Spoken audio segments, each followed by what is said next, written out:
Grabe, sarap. Ang crunchy, oh.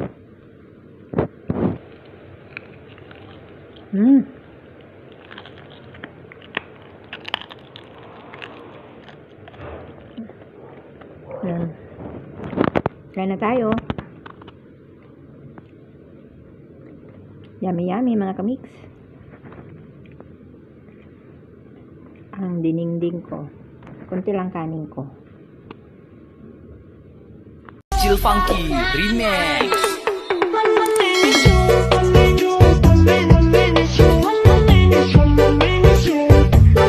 Kamix, welcome sa aking YouTube channel.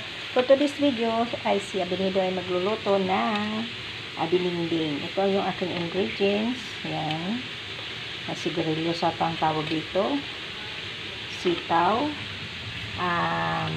Sayuti tap. Yan, hinimay ko na siya. Sayuti, dahon ng sayuti yan. At kalabasa. Ayan, meron akong siguro matis. At ito yung aking panghalo sa aking dininding.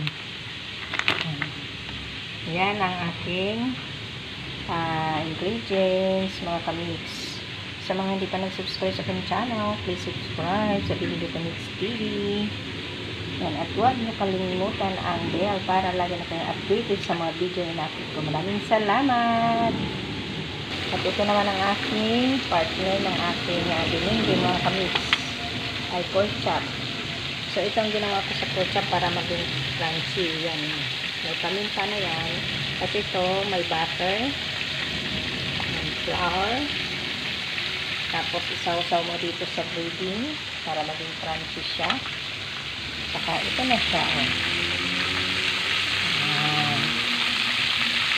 Yan ang bagay sa dininding, mga kamix. Ang ating today. So, ayan, nagpakulo na tayo ng tubig para sa ating dininding, mga kamix. Ayan, nilagyan ko ng konting chicken cube para magiging malasa ang ating sabaw. At ito naman yung ating pork chop na super crunchy. Kapat na yan sa ating dininding. May natira pa. 3. So, wait natin yan, mga kamix. So, ayan ang aking naka-ready na siya. Nakahimay na. Nakahiwa na yung aking mga gulay. Ayan. Dati hindi ako kumakain ito. Itong sayuti tap. Alam mo naman sa Maynila, lahat kinakain. Kahit anong dahon, basta hindi nakakalason, kinakain dito eh. So, ngayon, kumakain na ako. Siyempre, nandito na tayo sa syudad. Probinsya kasi namin, hindi yan kinakain. Pinapakain lang yan sa baboy. So, yan. Kumukulo na mga kami. Pwede na natin ilagay yung ito. Yung ko na maliliit. Ang tinatawag yun na iuyak. Nasa inyo na yun kung gaano karami ang gusto nyo para magiging malasa. Yan po ang pampalasa natin, mga kamix. Ang uyak. Uyak sa Kabisayan.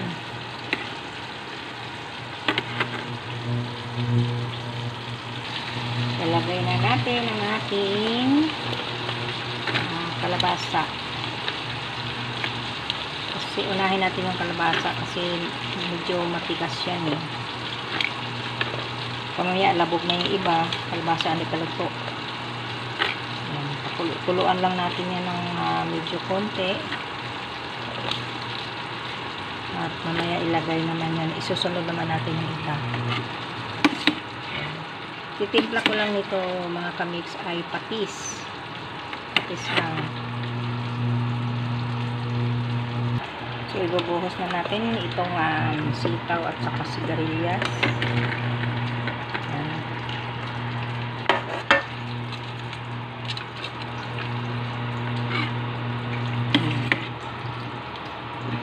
Sarap yan, mga kamix. Ang ating gulay, dininding. Dito na ako natuto magluto niyan, mga kamix, sa Maynila. Kung ano-ano na lang mga dahon ang kinakain dito.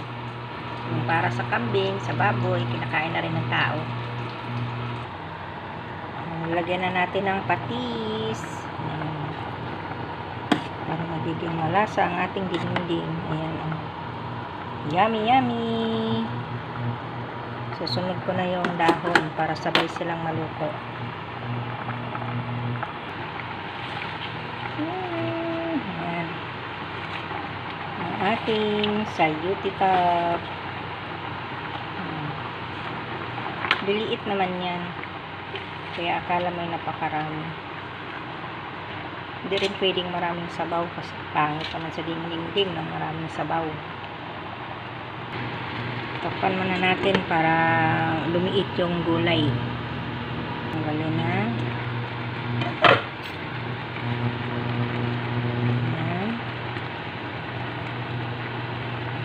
Nandahan lang ang pagano, baka madurog ang ating mga gulay sa ilalim. Ayan, haluin na lang. Ayan.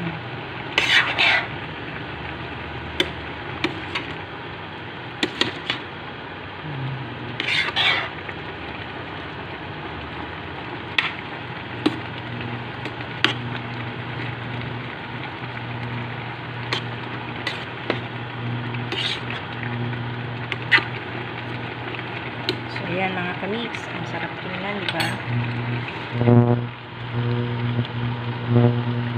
So ayan na po ang ating gulay. Ayan, naluto na. Kung nagkulang man sa lasa yung lagay ko, so timplahan nyo na lang ulit, lalagyan nyo, dagdagan nyo ng patis or asin or magic, nasa inyo na yan. So ako asin ang dinagdag ko dyan. So magsandok na tayo mga kamix at para makakain na. 8 o'clock na. Ayan. Ang ating dininding mga kamix. Ayan.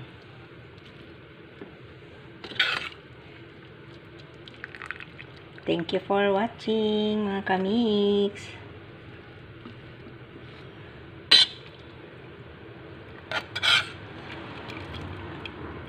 Enjoy. Ayan na. Kunti lang yung aking nilagay kong kalabasa kasi marami pa kaming leftover, so kailangan ko pang idagdag dito sa iba. So ayan.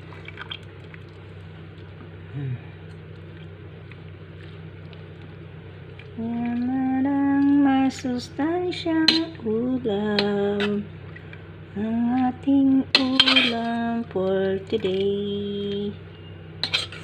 So, kasi ang dininding, di man kailangan ng maraming sabaw. Di man pangit yun eh. Pag maraming sabaw.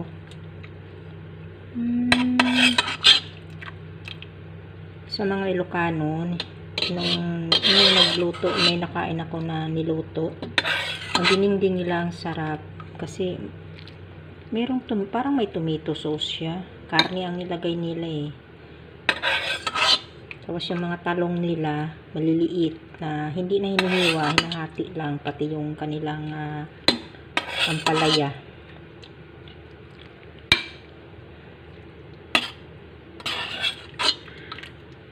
So, ayan na mga kamix.